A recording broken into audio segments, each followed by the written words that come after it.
दोस्तों, एक गहरा विचार आपके साथ साझा करना चाहता हूँ। देखिए, जैसे कि हम लोग पहले सामाजिक क्रांति, आंदोलन, एक विचारधारा को लेकर देश में बड़े-बड़े मंच लगाते हैं, प्रतिक्रिया करते हैं, समाज में अपनी बात को अपने जो उस समय की समझ है, एक विशेष वर्ग के लिए, समुदाय के लिए, हम वो देश में पुरज़ोर कोशिश से अपना पूरा सामाजिक आंदोलन चलाते हैं। सामाजिक आंदोलन व्यक्ति विशेष के अधिकारों के लिए है, लेकिन जब आदमी अध्यात्म में सुप्रीम अवस्था पे पहुंचता है, जब उसको जागृत अवस्था में पहुंचता है, तो उसके बाद तो फिर उस व्यक्ति के मन में वो किसी के प्रति भी द्वेष या नफ़रत नहीं रहती। वो सबके प्रति मैत्री का भाव आ जाता है, सबके प्रति प्रेम का भाव आ जाता है और गुस्सा नहीं रहता। वो सबको सम्यक भाव से देखता है। फिर वहाँ पर हमारे जाति और धर्म के बंधन ख़त्म हो जाते हैं। जो आंदोलन हम पहले जाति विशेष समुदाय के लिए कर रहे थे, अब वो आंदोलन अब जो जागृत व्यक्ति है, जो एनलाइटेंड वन है, जो जीवन में ये अपने आप को मुक्त कर चुका है, उसके लिए फिर धर्म वो लगता है कि सबको बराबरी, सबको न्याय, सबके साथ प्रेम और किसी के प्रति भी नफ़रत, गुस्सा या प्रतिद्वंद ना रहे। तो ऐसी भावना में फिर वो व्यक्ति, जो बड़े संत होते हैं, जो बड़े महापुरुष हैं या जिन्होंने दुनिया में कुछ खोजा है, वो उस अवस्था तक पहुँचते हैं। फिर यहाँ जाति और समुदाय के जो विशेष के जो आंदोलन के मुद्दे हैं, वो अब फीके पड़ जाते हैं और ओवरऑल देश में एक सभी के प्रति भाईचारा, प्रेम और स्नेह का भाव पैदा हो जाता है। यानी कि अब व्यक्ति उन बंधनों में नहीं रहता, वो बंधन फीके पड़ जाते हैं। तो सवाल ये उठता है, जब व्यक्ति धर्म से भी ऊपर उठ जाता है, जहाँ पर ना किसी के प्रति द्वेष है, ना नफ़रत है, ना उसके मन में कोई अहंकार, गुस्सा है, फिर ऐसा व्यक्ति करे क्या? ऐसा व्यक्ति मानव कल्याण के लिए, अब जहाँ तक आज के समय में समझ है, वो तो फिर व्यक्ति आदमी के जो देखता है किसी के साथ में इनजस्टिस हो रहा है, कहीं पर एक्सप्लॉयटेशन, शोषण हो रहा है, जो दिख रहा है, वो चाहे फिर किसी भी कहीं पर भी किसी के साथ भी हो, तो वहाँ मानव विशेष को हम देखते हैं। अगर कहीं पर किसी के साथ अत्याचार और जो है बलात्कार और डिस्क्रिमिनेशन या कहीं पर भी इनजस्टिस हो रहा है, तो उसके लिए व्यक्ति, वो जागरूक व्यक्ति फिर संघर्ष करता है। यानी अब आपके लिए ये पृथ्वी, ये पूरी धरा, ये पूरा देश ही आपका एक अपना सभी एक उद्देश्य बन जाता है। उसमें सभी लोग जो भी उस टाइम जो शोषित हैं, वंचित हैं, irrespective of caste and creed,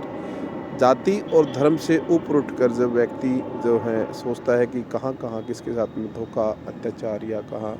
भेदभाव हो रहा है, फिर एक जागरूक व्यक्ति उनके लिए लड़ता है। अब ठीक है, मानव अधिकार के लिए संविधान के माध्यम से आप लोगों को न्याय दिला सकते हैं, स्वतंत्रता के लिए लड़ सकते हैं। उनके खिलाफ जो है किसी भी तरीके का जो क्रिमिनल एक्ट है, उसके खिलाफ आईपीसी में, कोर्ट्स में जाके न्याय के लिए गुहार लगा सकते हैं। फिर भी वहाँ पर जाकर जब हम पढ़ते हैं, जब कल्पेबल होमिसाइड या मर्डर की जो पनिशमेंट कैपिटल पनिशमेंट है, तो उसका भी प्रावधान अल्टीमेटली सुप्रीम कोर्ट के जजमेंट के बाद भी भारत की राष्ट्रपति के पास जो है मर्सी पिटीशन जो है, क्लीमेंसी जो बोलते हैं, उसका अधिकार रहता है। यानी कि फिर भी ऐसे व्यक्ति के ऊपर भी जो जिसने हीनियस क्राइम किया है, जो समाज में बहुत ज़्यादा जो है ना रेयरेस्ट ऑफ द रेयरेस्ट जो जिसने एक क्राइम किया है, जो मर्डर है या और ऐसा अपराध है, उसके लिए भी एक बार क्लीमेंसी यानी कि मर्सी पिटीशन की प्रोविज़न सुप्रीम राष्ट्रपति के पास रहता है और वो कुछ सिफारिशों या कुछ उनके स्वयं विवेक से उस व्यक्ति के प्रति क्लीमेंसी या मर्सी पिटीशन दी जाती है या नहीं भी दी जाती। अल्टीमेटली फिर हमने ये देखा कि जूरिस्प्रूडेंस ये कहता है कि भी जो है ना, इंसान को उसके वैसी ही सज़ा देकर सुधारा नहीं जा सकता, बदला नहीं जा सकता। उसके प्रति दया का भाव रखने से व्यक्ति को बदला जाता है। यहाँ पर अब सारा निचोड़ ये आता है और यही हम सीखा। जब एक जागरूक व्यक्ति होता है तो भाई उसमें मैत्री और करुणा का भाव अपार हो जाता है। वो सभी मानव और सभी प्राणियों के प्रति ऐसा भाव रखता है जहाँ पे समता है, सबके प्रति एक समान उसके नज़र में एक सबके लिए वही भावना है जो अपनों के लिए भी है और दूसरों के लिए भी है।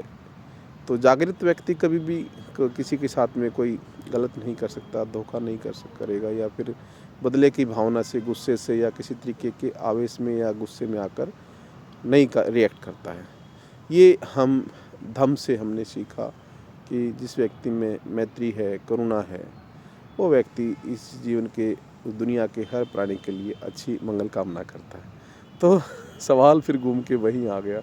कि क्यों ना इंसान को शुरू में ही अपने मन के विकारों को, जो उसको कहीं पर भी किसी परिस्थिति में ऐसी सिचुएशन में, ऐसी हालत में धकेल सकते हैं जहाँ पर उसके साथ में पता नहीं किस तरह की सज़ा, हम गुस्से में कभी-कभी आवेश में आकर जो है ना मोमेंटली गुस्सा आया तो हम रिएक्ट करते हैं और बड़ा कोई ना कोई ऐसा काम कर देते हैं जो कानून की नज़र में ठीक नहीं है। तो हमें अपने गुस्से को नियंत्रित करना चाहिए, हमें अपनी नफ़रत की भावना को मैत्री में बदलना चाहिए, हमें दूसरों के प्रति सहभाव की, प्रेम भाव की भावना रखनी चाहिए, बदले की भावना में नहीं जीना चाहिए। और ऐसे जीवन जीते-जीते जब आप जीवन में इस संसार में जीते हो तो फिर ये मानव जगत भी, ये सारा संसार ब्रह्मांड अच्छा लगता है। फिर जाति धर्म या फिर मैं और किसी भी तरीके की लिंग भेद के से आदमी परे हो जाता है और वही व्यक्ति शायद मेरे हिसाब से इस संसार में आने का या सही होने का दावा कर सकता है। बाकी तो आप समझदार हैं, मैंने काफ़ी कुछ कहा है, हो सकता है आप लोगों को समझ में आएगा। इन्हीं सब मंगल कामनाओं के साथ आप सबको जय भीम, नमो बुद्धाय।